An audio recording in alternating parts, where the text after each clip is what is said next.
Hello and welcome to all on my YouTube channel learning with me. आज हम लोग CDP या फिर साइकोलॉजी का एक नया चैप्टर स्टार्ट करने जा रहे हैं जो है आपका इंटेलिजेंस। और बहुत ही ज़्यादा इंपॉर्टेंट है ये एचपी टेट के लिए, क्योंकि इसमें से क्वेश्चन जो है वो एचपी टेट में पूछे जाते हैं। ठीक है, तो आज हम इस चैप्टर को स्टार्ट करेंगे। और चैप्टर स्टार्ट करने से पहले अगर आप मेरे चैनल पे नए हैं तो प्लीज़ चैनल को लाइक कीजिए, शेयर कीजिए और सब्सक्राइब कीजिए। और इसके साथ ही जो आज के नोट्स रहेंगी इसकी पीडीएफ मेरे डिस्क्रिप्शन बॉक्स में मिल जाएगी।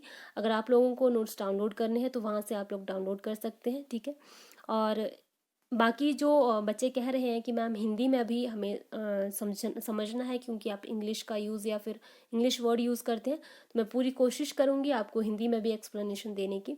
बाकी अगर हिंदी के नोट्स चाहिए होंगे हिंदी मीडियम में तो आप मुझे कमेंट बॉक्स में बता सकते हैं। मैं इंग्लिश के साथ साथ पीडीएफ जो है वो आपकी हिंदी में भी आगे से हिंदी में भी पीडीएफ लगा दूंगी। ठीक है, स्टार्ट करते हैं। इंटेलिजेंस, जिसको हिंदी में बुद्धि कहा जाता है।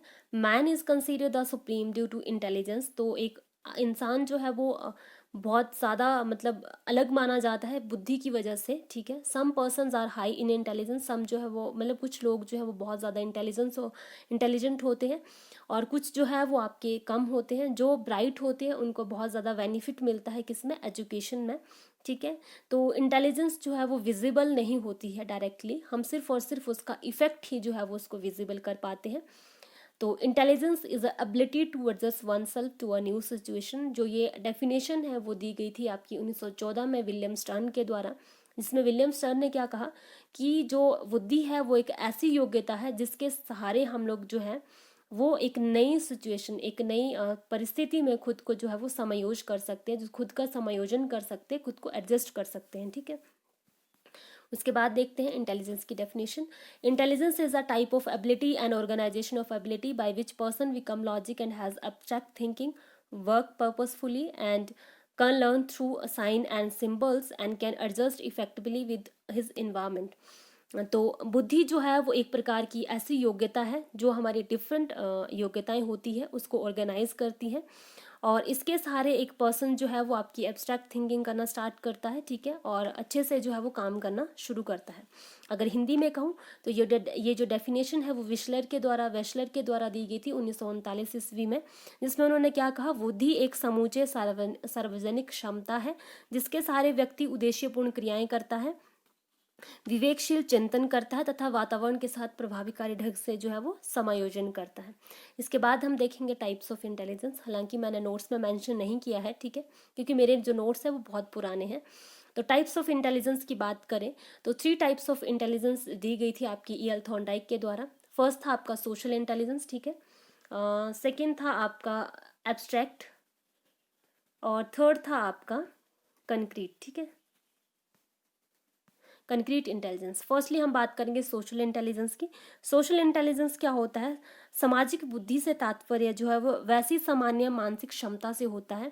ठीक है, जिसके सहारे व्यक्ति जो है वो अन्य व्यक्तियों के साथ जो है वो ठीक ढंग से जो है वो मतलब सोशल इंटेलिजेंस बेसिकली क्या होती है कि एक मेंटल एबिलिटी है हमारी, जनरल मेंटल एबिलिटी, जिसके सारे हम लोग जो है दूसरे पर्सन के साथ इजीली एडजस्ट कर लेते हैं, इजीली फ्रेंडली हो जाते हैं, तो वो है आपकी सोशल इंटेलिजेंस। तो जिस पर्सन में सोशल इंटेलिजेंस पाई जाती है वो पर्सन बहुत ही ज़्यादा सोशली एक्टिव होता है। ठीक है, ये थी आपकी सोशल इंटेलिजेंस। सेकंड की बात करते हैं एब्स्ट्रैक्ट इंटेलिजेंस। एब्स्ट्रैक्ट इंटेलिजेंस क्या होता है, जब पर्सन जो है वो एब्स्ट्रैक्ट थिंकिंग, एब्स्ट्रैक्ट को हिंदी में अमूर्त कहा जाता है, तो जब पर्सन एब्स्ट्रैक्ट चीज़ों के लिए थिंकिंग करना शुरू कर देता है, लाइक जो उसके सामने प्रेजेंट नहीं है उसके लिए थिंकिंग करना शुरू करता है, तो वो होती है आपकी एब्स्ट्रैक्ट थिंकिंग। ठीक, एब्स्ट्रैक्ट इंटेलिजेंस। ठीक है, तो एब्स्ट्रैक्ट इंटेलिजेंस के माध्यम से व्यक्ति जो है मतलब उन चीज़ों के लिए थिंकिंग करना शुरू कर देता है जो उसके सामने प्रेजेंट भी नहीं होती है। ठीक है, और इस प्रकार की इंटेलिजेंस जो है वो किस में पाई जाती है, ज़्यादातर जो आपके पेंटर होते हैं, जो कहानीकार होते हैं, जो कलाकार होते हैं, ऐसे पर्सन्स में जो है वो आपकी एब्स्ट्रैक्ट थिंकिंग बहुत ज़्यादा पाई जाती है। बात करते हैं आपकी कंक्रीट इंटेलिजेंस की। तो कंक्रीट इंटेलिजेंस से तात्पर्य वैसी मानसिक क्षमता से होता है जिसके सहारे व्यक्ति मूर्त या ठोस वस्तुओं के महत्व को समझता है। ठीक है, जो उसके सामने प्रेजेंट है उन चीज़ों की जो इम्पोर्टेंस है उसको पर्सन जो वो समझेगा, तो वो कौन सी इंटेलिजेंस है, उसमें कंक्रीट इंटेलिजेंस है। ठीक है, और उसके बारे जो चीज़ें उसके सामने प्रेजेंट होती है उनके बारे में सोचेगा, उसको किस तरीके से वो जो है वो यूज़ कर सकता है, उस वो सब चीज़ें सोचेगा, तो वो उसकी कौन सी इंटेलिजेंस है, आपकी कंक्रीट इंटेलिजेंस है। जो आपकी कंक्रीट इंटेलिजेंस है उसको हम लोग जो है वो आपकी प्रैक्टिकल इंटेलिजेंस भी कहते हैं, ठीक है। तो ये थे आपके टाइप्स ऑफ इंटेलिजेंस। सेकेंड हम बात करते हैं थ्योरीज ऑफ इंटेलिजेंस की, ठीक है।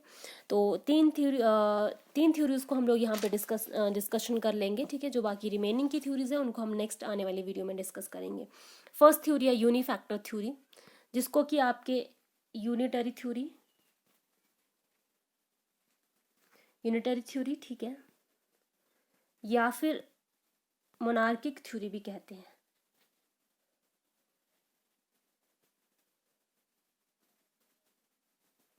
ठीक है, मोनार्किक थ्योरी भी कहते हैं। तो ये जो है दो आपकी थ्योरी, जो इस थ्योरी का प्रतिपादन जो है वो आपकी किसके द्वारा किया गया था, तो इस थ्योरी का प्रतिपादन जो है वो आपके विनेट के द्वारा किया गया था, ठीक है। लेकिन विनेट को जो है वो आपके सपोर्ट किसने दिया, इस थ्योरी को सपोर्ट किया आपके टर्मन एंड स्टर्न ने, ठीक है। तो इस थ्योरी से क्या है, this it is clear that this theory is consider intelligence as a factor of power और एनर्जी। तो इस थ्योरी के द्वारा ये क्लियर है कि जो बुद्धि है हमारी वो एक फैक्टर है किसका, एनर्जी और उसका पावर का फैक्टर है। According to this theory intelligence is that mental energy which conduct all mental functions and effect all behaviour of man. These psychologists are also of the view that while processing and act intelligence work as a whole, no one agrees to this theory today, ठीक है। तो हिंदी में अगर इसका मतलब हिंदी में अगर कहूँ तो इस सिद्धांत के अनुसार बुद्धि को एक शक्ति या कारक के रूप में माना गया है, ठीक है। और मनोवैज्ञानिकों के अनुसार बुद्धि वह मानसिक शक्ति है जो व्यक्ति के मानसिक कार्यों का संचालन करती है और व्यक्ति के समस्त व्यवहारों को प्रभावित करती है, ठीक है। और इसके अलावा जो साइकोलॉजिस्ट थे उन्होंने ये भी कहा कि जब भी हम कोई मतलब एक्ट करते हैं, कुछ भी परफॉर्मेंस करते हैं, तो जो बुद्धि है हमारी वो होल एक्ट करती है, मतलब पूर्ण रूप से, मतलब पूरी एक्ट करेगी। और आज के समय में जो ये सिद्धांत है उससे कोई भी जो है वो आपका एग्री नहीं है, ठीक है। नेक्स्ट थ्योरी देखेंगे, two factor theory. This theory was propagated by Charles Spearman 1904-1927। According to them there are the two factor in intelligence, one all type of mental functions, there will be two types of abilities requires, general abilities and specific abilities। तो spaceman ने क्या कहा कि जो हमारी intelligence है वो दो प्रकार की मानसिक योग्यताओं की मतलब मानसिक योग्यताओं पे डिपेंड करती है। तो पहला था आपका जनरल एबिलिटीज, जिसको कि जी से डिनोट किया था, दूसरी थी स्पेसिफिक एबिलिटीज, ठीक है। जनरल एबिलिटीज जो है वो basically found in all type of mental function, जितने भी हमारे जो मेंटल फंक्शंस होते हैं उसमें जो है वो आपकी सामान्य योग्यता पाई जाती है। स्पेसिफिक एबिलिटीज मतलब विशिष्ट योग्यता, तो इस प्रकार की जो मतलब योग्यता है वो कब पाई जाती है, जब हम कुछ विशिष्ट स्पेसिफिक फंक्शंस करते हैं उसमें ये जो है वो पाई जाती है। जो एक पर्सन होता है, प्रत्येक पर्सन में जो है वो सामान्य योग्यताओं के साथ साथ कुछ ना कुछ जो है वो आपकी विशिष्ट योग्यताएं जो है वो पाई जाती है, मतलब ठीक है। एक हमारे पास जनरल एबिलिटीज़ होंगी तो कुछ जो है वो हमारे पास स्पेसिफिक एबिलिटीज़ पाई जाएंगी, ठीक है। और एक पर्सन के पास जो है वो एक से ज़्यादा जो है वो स्पेसिफिक एबिलिटीज़ हो सकती हैं, ठीक है। ऐसा नहीं है कि एक पर्सन के पास सिर्फ एक ही स्पेसिफिक एबिलिटीज़ होगी, बहुत डिफरेंट डिफरेंट होगी, ऐसा कहा गया है इस थ्योरी के अकॉर्डिंगली। तो यहाँ पे जो मैंने डायग्राम बनाया हुआ है, शायद बीच में आप लोगों को शो नहीं हो रहा होगा, लेकिन मैंने यहाँ पे जी लिखा हुआ और ये एरिया थोड़ा सा कम किया हुआ है, ठीक है, ये एरिया थोड़ा ज़्यादा होगा।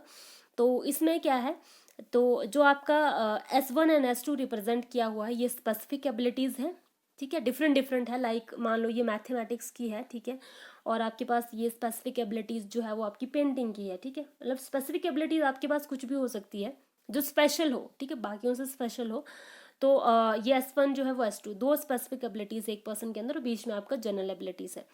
तो इसमें क्या किया हुआ है, इसमें ये दिखाया हुआ है डायग्राम के थ्रू, आपको ये बताने की कोशिश की है कि जो स्पेसिफिक एबिलिटीज़ होती है वो एक और जो दूसरी है वो दोनों एक दूसरे से इंडिपेंडेंट होंगी, ठीक है, डिपेंडेंट नहीं होगी। लेकिन क्या कह रहे हैं कि जो जनरल एबिलिटीज़ होगी, ठीक है, जो जनरल एबिलिटीज़ होगी वो ज़रूरी ही है एक स्पेसिफिक एबिलिटीज़ के लिए, ठीक है। तो ये कहा है स्पेसमैन ने कि जो आपकी दो प्रकार की योग्यताएं पाई जाती है एक पर्सन के अंदर, एक होती है विशिष्ट योग्यता और दूसरी होती है आपकी सामान्य योग्यता, ठीक है। विशिष्ट योग्यता जो होती है वो बहुत ज़्यादा भी हो सकती है या एक भी हो सकती है एक पर्सन में, ठीक है। तो उन्होंने क्या कहा कि जो विशिष्ट योग्यताएं अगर एक से ज़्यादा है तो वो दूसरे दोनों ही एक दूसरे से इंडिपेंडेंट होंगी, डिपेंडेंट नहीं होगी, ठीक है। लेकिन वो डिपेंडेंट करेंगे किसके, लेकिन जो एक स्पेसिफिक एबिलिटीज़ होती है उसके लिए, मतलब जो एक स्पेसिफिक एबिलिटीज़ होती है उसको किसकी रिक्वायरमेंट होती है, जनरल एबिलिटीज़ की। तो ये था इनकी इस थ्योरी में, ठीक है। ये लिखा हुआ है, the above description make it clear that specific abilities are independent of each other and general abilities required in a specific intelligence, ठीक है। According to the Spearmans, apart from G factor, there are some other factors in intelligence like C factor, which is means thinking process, ठीक है। अलग अलग की बात जो है वो की गई थी। इसके अलावा एक और थ्योरी थी जो शायद मैंने यहाँ पे मेंशन नहीं किया, वो आपकी सैम्पलिंग थ्योरी, ठीक है। सैम्पलिंग थ्योरी थी आपकी, जो आपकी दी गई थी थॉमसन के द्वारा, ठीक है। THOMPSON। तो ये जो थी बेसिकली इस थ्योरी में क्या था, ये जो थ्योरी थी वो क्रिटिसिज्म, इस थ्योरी में क्रिटिसिज्म किया गया था टू फैक्टर थ्योरी का, जो स्पेसमैन के द्वारा दी गई थी उस थ्योरी का क्रिटिसिज्म किया गया था कि ऐसा नहीं होता है, ठीक है। अगर आपको ज़्यादा एक्सप्लेनेशन से चाहिए होगी तो मुझे कमेंट करके बताना, मैं नेक्स्ट वाले जो वीडियो होगा उसमें आपको अच्छे से ये थ्योरी एक्सप्लेन कर दूंगी, ठीक है। तो नेक्स्ट हम देखते हैं multi factor theory, group factor theory, जो आपकी दी गई थी एल थर्स्टन के द्वारा, ठीक है। This theory is propagated by L Thurston. This theory of Thurston is an important theory of intelligence because of quantitative value, ठीक है, बहुत ज़्यादा important theory है। Apart from this, Thurston is a famous for developing factor analysis method। तो ये चीज़ भी आपको ध्यान में रखनी है कि factor analysis method किसके द्वारा दिया गया था, वो दिया गया था एल थर्स्टन के द्वारा, ठीक है। By the help of this mental method, Thurstone separate some of in the intelligence factor, ठीक है। तो इस मेथड्स के द्वारा जो है वो उन्होंने कुछ इंटेलिजेंस फैक्टर को सेपरेट किया। Thurston on the basis of factor analysis discover 7 original abilities, ठीक है। तो इन्होंने फैक्टर एनालिसिस मेथड्स के द्वारा जो है वो आपकी इंटेलिजेंस को अलग किया। तो उन्होंने देखा कि कुछ 7 जो है वो एबिलिटीज पर्सन में पाई जाती है, 7 ओरिजिनल एबिलिटी जो है वो पर्सन में पाई जाती है। तो हम डिस्कस करेंगे उन 7 ओरिजिनल जो आपकी 7 ओरिजिनल एबिलिटीज़ हैं, उनको योग्यताएं जिसको हिंदी में कहा जाता है। फर्स्ट आता है वर्बल एबिलिटीज़, जिसको कि हिंदी में जो है वो आपके कहा जाएगा बाचिक योग्यता, ठीक है। This abilities that it is that abilities by help of which the person understand and make use of verbal views. तो ये एक ऐसी योग्यता है जिसकी सहायता से मनुष्य जो है वो अपनी समझता है अपने विचारों को, और मतलब अपने विचारों को समझता है और उनका प्रयोग करना सीखता है, ठीक है।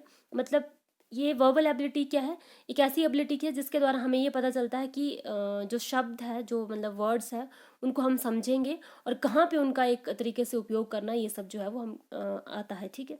सेकेंड है नंबर एबिलिटी, जिसको हिंदी में कहेंगे संख्यात्मक योग्यता। It is that ability by which of person perform the simple arithmetic functions like addition, subtraction, division etcetera. ये वह योग्यता है जिसके द्वारा व्यक्ति साधारण गणितीय प्रकार मतलब जो गणित के कार्य होते हैं उसको करता है, ठीक है। जो है आपके घटाना, गुणा, जमा, भाग इत्यादि को करता है, ठीक है, इस एबिलिटी के द्वारा।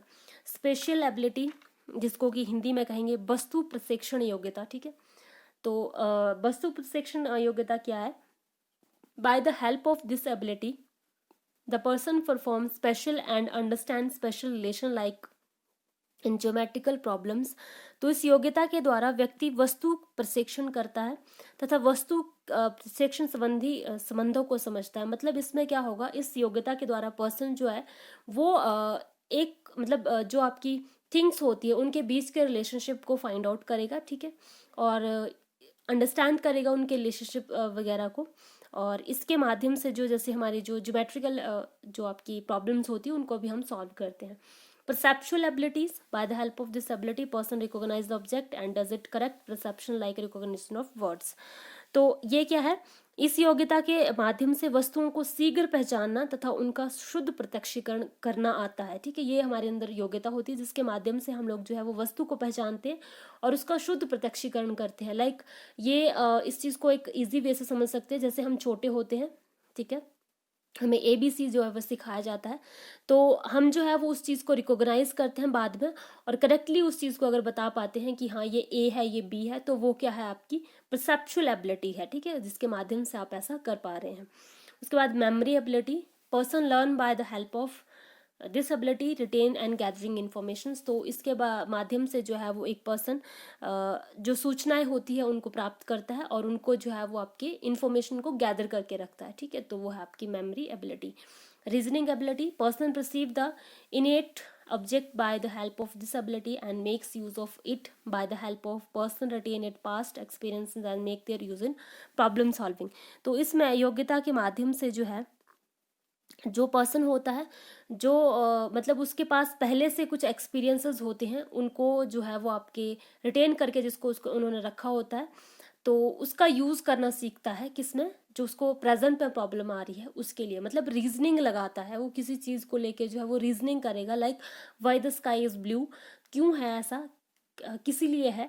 तो इस प्रकार की जब वो सोचना शुरू कर देता है, तो ये किसकी वजह से करता है, वो आपकी रीजनिंग एबिलिटी की वजह से करता है, जो आपकी तार्किक योग्यता है उसकी वजह से वो जो है वैसा करता है। वर्ड एबिलिटी जैसे शाब्दिक योग्यता, ठीक है, तो शाब्दिक योग्यता क्या है, by this ability the person thinks fast in relation और to word. This abilities can make the relation to the personality trait of person. Two abilities are considered Thurstone on the reasoning, inductive abilities and deductive reasoning. इस योग्यता के द्वारा शब्दों के संबंध व्यक्ति चिंतन करता है, ठीक है, जो आपके शब्द होते हैं, ठीक है, तो उसके लिए जो है वो पर्सन सोचना शुरू कर देता है, शब्दों के संबंध में जो भी आपके चिंतन करते हैं, तो वो इस एबिलिटी की वजह से करते हैं।